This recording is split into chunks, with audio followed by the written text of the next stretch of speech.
एक काळी स्कॉर्पिओ गाडी थांबली। त्या गाडीतून 6 जण घाईघाई उतरले आणि पळत सुटले। भर रस्त्यात गावामध्ये गाडी थांबवून हे 6 जण अचानक पळून गेल्याने तिथे लोकांनाही प्रश्न पडला, नेमकं चाललंय तरी काय।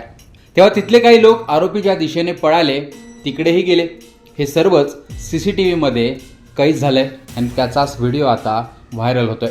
सीसीटीव्हीतील हे आरोपी मस्साजोगचे सरपंच संतोष देशमुख हत्या प्रकरणातील आरोपी असल्याचं सांगितलं जात आहे। संतोष देशमुखांना मारहाण करून हत्या केल्यानंतर या आरोपींनी तिथून पळ काढला।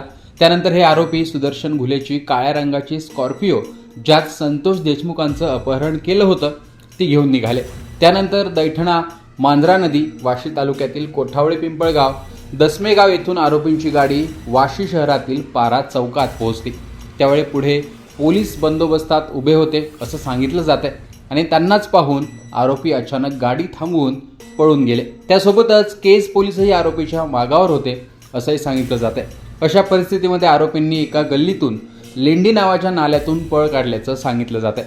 पोलिसांनी मात्र त्यांचा पाठलाग केला नसल्याचंच सीसीटीव्हीमध्ये दिसून येत आहे। ज्या नाल्यातून आरोपी पळाले तो तांदूळवाडी रस्ता पार करून वाशी कारखाना आणि जंगलाकडे जातो।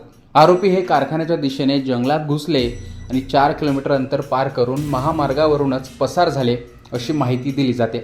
घाईघाई पळ काढल्यामुळेच आरोपी फोन गाडीत विसरले असावेत असाही अंदाज आहे। केज गाडी पोलिसांनी त्यानंतर जप्त केली।